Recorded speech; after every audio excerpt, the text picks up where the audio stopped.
Today's youth need teachers, volunteers, and most of all, well, they need you. I'm Doug Edwards, and I'm going to be talking with real youth mentors and students to give you the knowledge you need to be the best youth worker possible. This is Youth Worker on Fire.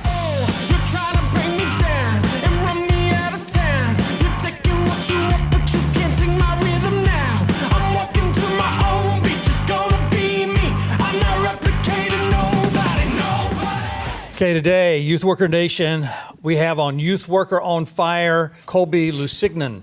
And Colby, I've known since he was, 9 or 10, I believe it was. He and my son Chris used to play ball together, and his dad used to coach them. And so he's got a long history of baseball. He's getting ready to go to the pros, getting ready to go with Marlins, right? Yep. Colby, catch us up. It's been a lot of history that's gone on in your life since you were 8 and 9. I knew you in high school, of course, and all that. And so tell us a little bit about your life from high school to now. In high school, obviously was playing baseball for 2 of the years. I ended up stopping playing my senior year and went to college for a year after that, didn't play. I play guitar and I like photography and stuff like that, so I kind of got into all those kind of things that I never got to do playing baseball my whole life. Realized I missed baseball, so went and hit BP with my brother. My dad was throwing one day and realized that my swing was still pretty much there for the most part. Ended up getting back into ball. Little brother's playing baseball. Yeah. Yep, he's going to Santa Fe, playing ball. Parents are good. I think Dad wishes he could still be coaching a little bit. Yeah. Your dad was a good coach. My son, Chris, loved having a coach. I like to see him coach you guys. And tell me about being out for a while and then going back in. Obviously, you have some art side to you. Yeah. And I got a feeling that means you're left and right brained. I don't know if you are you? You know that for sure? Yeah. I have a theory about left and right brain people.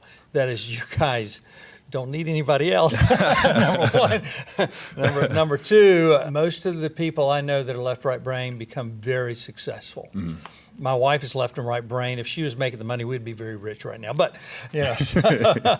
but left and right brain, good thing. That means in your future, probably good in business and with the creative side of life and things like that. So tell me about getting back into baseball. Your swing was there.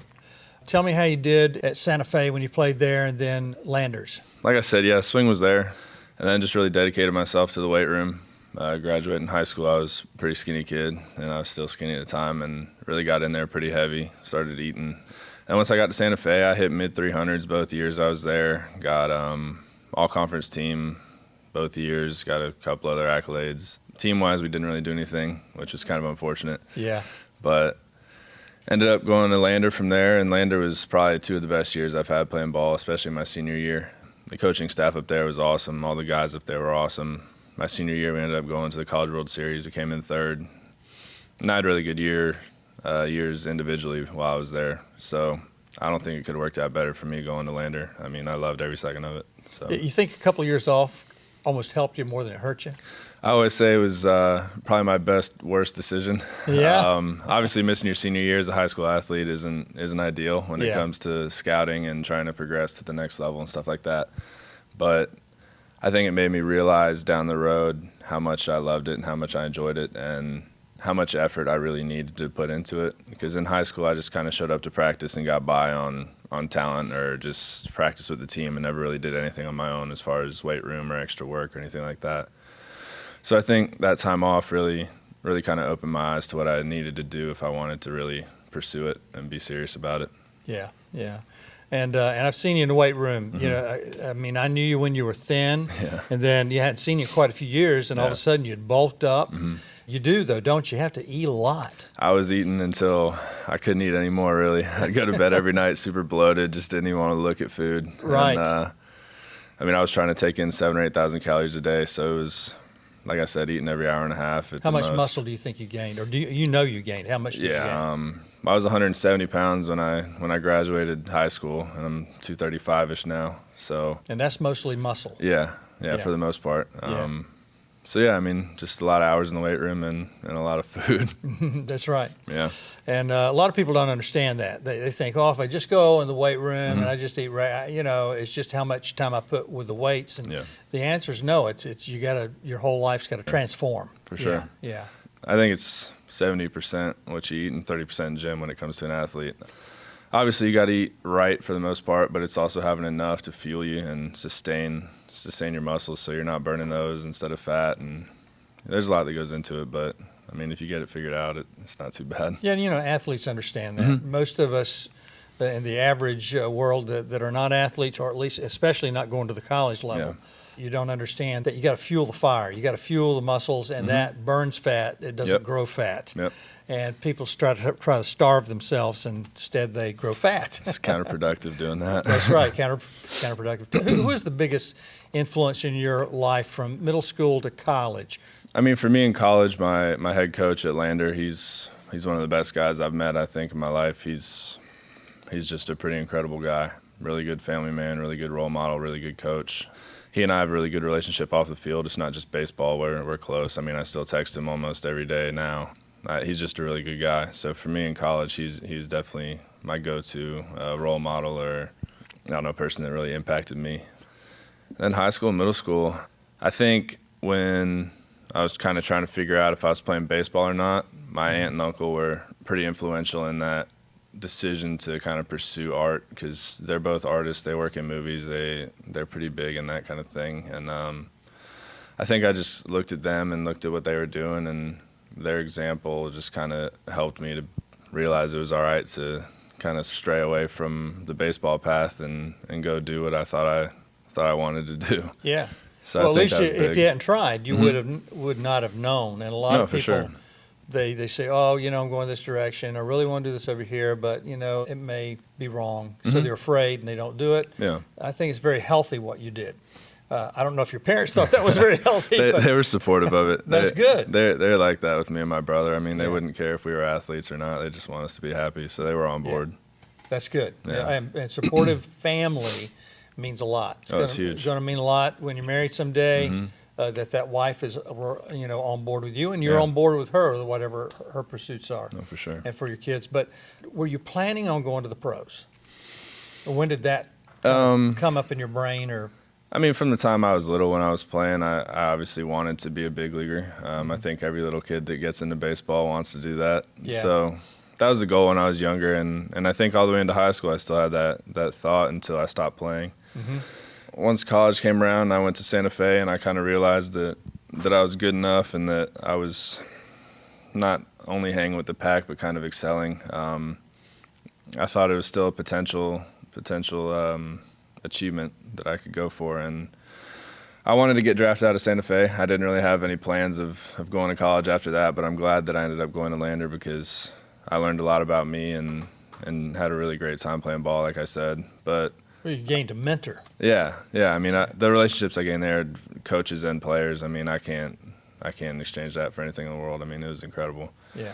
But as far as going to the pros, I mean, I think it's always been a goal or a thought. Once I got back into it in college, that was definitely the goal. I mean, I didn't want to just play again to play. I wanted to really go after something and try and achieve, the ultimate goal. So. Yeah, and the Marlins, I mean, you're a Florida guy, and to be drafted by the Marlins was had to be a sweet thing. Pretty cool, man. It's funny because on draft day, there's 3 days of the draft, and I was listening to the first two. The first days is like only the first round, or like the high first round, high second round, and then second day is round 3 through 10 or so, and then the third day is the rest of them. So it's like 30 rounds, and we were listening to the draft and watching it and all that kind of stuff, and I just got so tired of listening to it. I went into the other room.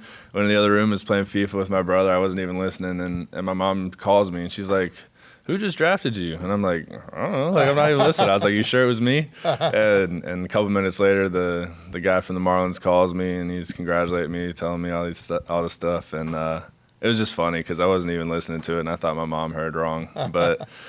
It was a pretty incredible feeling. Like I said, obviously working for it for a long time and getting to share that moment with my family, it was pretty cool. Yeah, that is cool. And I think the cool thing is that you were not hanging on every word and just you seem like a laid-back guy, but you can't be a laid-back guy in here if you're playing pro ball or playing the ball at the level that you played in college. So there's a fire burning inside, right? Oh, no doubt. I mean, when I get on the field, I think you have to have the mentality that you're the best one out there, that nobody's gonna beat you, or you can handle whatever's thrown at you. So, I mean, outside of the field, personal life, I'm a pretty laid back, go with the flow kind of guy. But on the field, I'm pretty business out there. And that's good, because you're storing, not on purpose, but just the way life is for you and the way your personality is. You're able to separate the two, it sounds like. Yeah. And therefore you're able to basically have energy by the time you get to the field, get to practice. I think you have to keep them separate. Baseball, it's a game of failure, as you know. Yeah. If you fail 7 out of 10 times, you're going to be in the Hall of Fame. So, right. You got to kind of keep it in check, keep it in perspective. And whenever I leave the field, I try to just leave whatever happened there, good or bad. I think when you start dragging it along with you, it kind of gets to you. So I try and keep the two things separate and just enjoy both of them separately but equally. Yeah, so, that's good. Yeah, and that's healthy. And that's what this podcast is for, to help people hear different students, different personalities, and understand some things that can help us help others. Yeah. Because it's for youth workers of all sorts. And so that's some great information as far as separating things. As youth pastors, as teachers, there's a lot of times it's hard for us to separate, and it becomes very difficult on our families and difficult on our friends. No, for sure. In fact, and so that's a healthy way to look at things. Now tell me, what was your worst moment you've had up to date in your life? When I was 15, I lost my Nana as my mom's mom, and that was a pretty tough time for me. She lived with us for a while, and we were really close with her. She was always around. When we lived in Sanford before we moved out here, she was our neighbor. So she was always a pretty big part of the family, so losing her was tough. Obviously, losing anyone is always a tough go, but when it's somebody like that, it was tough for me. And then I think that time in my life where I was just kind of in limbo, not knowing what I wanted to do, just kind of trying to figure myself out. That was kind of a scary and tough time, I guess. I think everybody goes through that, but it's not the best feeling in the world to just kind of be floating out there trying to figure it out. Right, and then the loss of a loved one, that magnifies those things. Oh, absolutely. All those kind of feelings and then thoughts and stuff like that come back to you, and it's not an easy thing for sure. Yeah. What was your worst moment in baseball? I think worst moment in baseball was just dealing with injuries overall. What kind of injuries did you have? At Santa Fe, I tore a hip labrum, so I had to get surgery for that going into my sophomore year there. At Lander, I broke my hand my junior year. Yeah, I mean, it's tough. It makes you question if you're going to be able to get back, if you're going to be the same, all those kind of things. And then, again, I think it's important to keep a level head and realize stuff like that happens. You just got to try and roll with it. But it's why didn't you give up? I mean, I think the route that I took has a lot to do with it. Obviously, I've been out of it and come back before, so for me, it was like, whatever, this is just a little stint, and I was out for 2 years, and I was fine. So for me, that was kind of a good perspective to look on. And again, it was just trying to see it through to the end. I'm not really much of a quitter or anything like that. When I set my mind, I tend to go for it. So injuries, like I said, just kind of try and roll with them. It's obviously tough, and you want to get down on yourself, but you got to just keep rolling with it. Well, and guys who have not, and ladies who have not gone through high school sports, at least college sports for sure, and the pros, if they haven't been in any of those levels, they don't get what you said. No, their thing was, you had the first operation, it's over. Yeah. That, in the average person's mind. Yeah. Why wasn't it over? I don't know. I mean, like I said, I think it's just staying focused and keeping it in perspective. Was that a hard rehab? For the hip, it was. Yeah. I mean, for the hip, it was tough. I was in bed for a few weeks, not really able to move at all. I had to miss the sophomore showcase at Santa Fe with that, which is like all the scouts and college scouts come and they scout all the players and see who can get picked up. So I was bummed about missing that. Obviously, I didn't get that exposure. But like I said, it's just one of those things that's going to happen when you're an athlete, and you just got to try and keep that in check.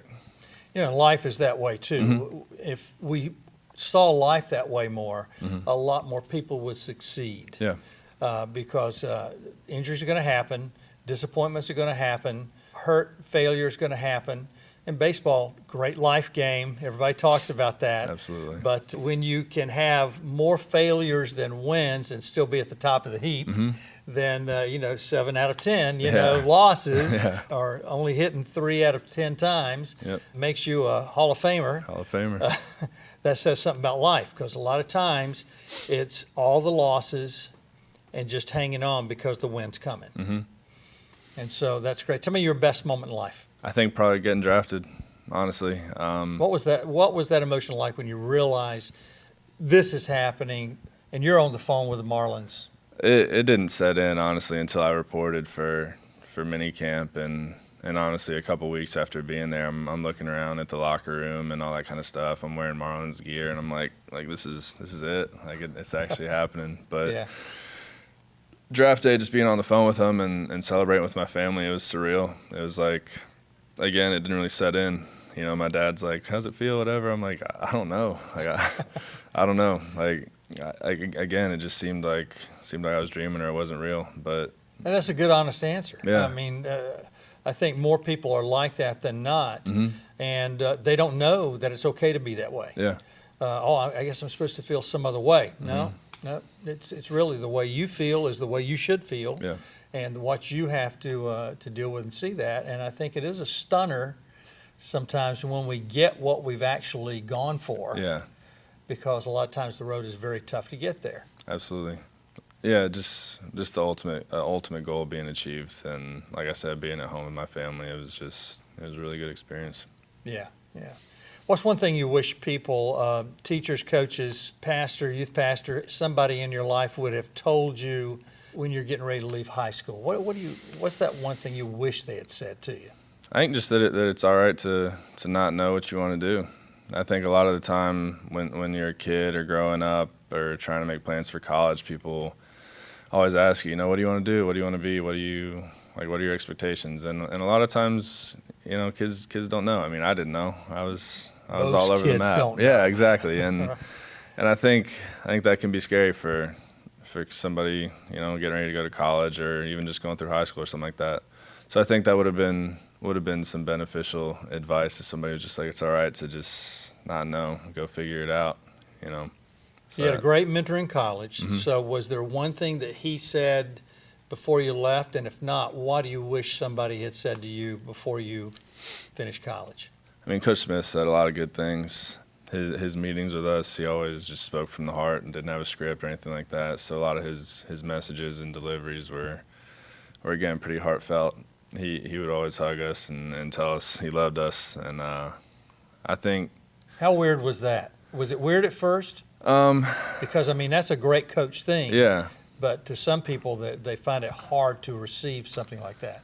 For me, it was all right because, I mean, I played for my dad, and obviously he tells me those things. My family is very, very open and close, so that for me was okay. I mean, I thought it was great, honestly, having that dynamic between players and coach. So, I mean, I thought that was a really good way to be. I'm sure that is an unusual dynamic, by the way. Oh, for sure. That doesn't happen everywhere. No, I haven't had a coach like that aside from my dad. But like I said, Coach Smith, he was top of the line. I mean, I loved playing for him. I love him as a person. So I think more than a message or one thing he said, I think just his overall character and the way he carried himself and the example that he kind of showed us how to be a good dad, how to be a good coach, good person. I think that kind of will stick with me for the rest of my life. Yeah, and those things do. There's people in my middle school, high school years that I remember as clearly as a few weeks ago because of the impact. Yeah. Those things. So that's important. Any final thoughts that you want to share with people about, where you think you're going to go from here? Well, in fact, tell me the process before you hit the, what do they call it, the big show? Yeah, the show. Well, Marlins have a bunch of affiliate minor league teams. When you get drafted, nobody really goes straight to the big team. Everybody has to work their way up. A lot of people don't get that about baseball. They were texting me, what number are you going to be? Can I get tickets? All this kind of stuff. I'm like, I won't be on that team. So they have rookie ball, then they have low A, they have regular A, high A, and then double A, and then triple A, and then you're in the show. Yeah. So last year I was in rookie ball and in low A. So this year I'm planning on being in regular A or high A potentially. If I could end up in Double A by the end of it, I would be really happy with where I was sitting at. But it's a process. But I mean, I can't complain or anything like that. I'm playing a kid's game for a job, so I mean, great perspective. Some of the greatest pros said, you know what, we know it's only a game. Yeah, that's it. Like I said, it's a kid's game. We're fortunate enough to be making some money and playing it as a job. So, I mean, I got nothing to say about it that's negative. Right. That's good. That's good. Is there a book or a movie or something like that you'd recommend to people that you're kind of into now that inspires you? Or my mom had me read The Alchemist. That was a pretty solid book. Kind of gives you some insight on controlling yourself and the things around you. I think it's a pretty good one to read. And then there's a book, I think it's called Cleaner or something like that. I don't really remember the title of it, but it's all about sports psychology and how to control your mind, control your body, keep things in check. And it's all about more so strengthen the mental side of your game than the physical side. And I think you can apply a lot of it to life, not only a sport or baseball or whatever. I mean, I'll have to get back to you with the title of it. Yeah, that's I okay. Completely forget that's all right. I didn't know the book, so that's good to know. No, it's a really good one. Yeah. Any movie you like? Honestly, Notebook's a pretty good one. Yeah, really? Yeah. That's your art side. Yeah. That's the emotional side, little isn't it? sensitive side, yeah. Notebook's a good one, and I'm a huge fan of all the Marvel stuff, superhero movies. All the girls, all of a sudden, now you're going to want his number. I know. Notebook. Okay, go ahead. And what else? All the Marvel stuff, all the superhero movies. Okay. Those are all good ones. Yeah. Love Marvel. That's good. I have a friend. I was so shocked. I said, well, how do you get prepared for... he's in charge of 16 universities programs from a thing called CREW. Okay. And I said, number one, how do you do 1,600 universities? But the second thing was, what do you like to watch? And he said, I like to watch the Karate Kid. I said, what? He said, yeah, the Karate Kid. He said, it's a perfect mentor, discipleship type program to learn from. I said, oh, okay, all right. So that's great. Marvel, I love Marvel. I think there's some of the best movies out now. I think so too. And so anyway, man, listen, is there any way that people can get in touch with you if they want to say hi? Yeah, Facebook, Instagram, whatever. Colby Lusignan. Spell Lusignan for them, for those who don't know you. Lusignan. If you just want to shoot me a message or follow me, whatever you want to do, I'm open to talk Instagram, to you. Facebook, which one's better? Either or. It doesn't matter, yeah. Which one's your favorite? Instagram. There you go. Me too. All right. So, Colby, thank you so much for being here today on Youth Worker on Fire. Youth Worker Nation, we're out, and tune in next week. You've been listening to the Youth Worker on Fire podcast. If you like what you hear, please subscribe and tell your friends. Also, leave a comment and tell us what you think. Stay tuned for more informative episodes.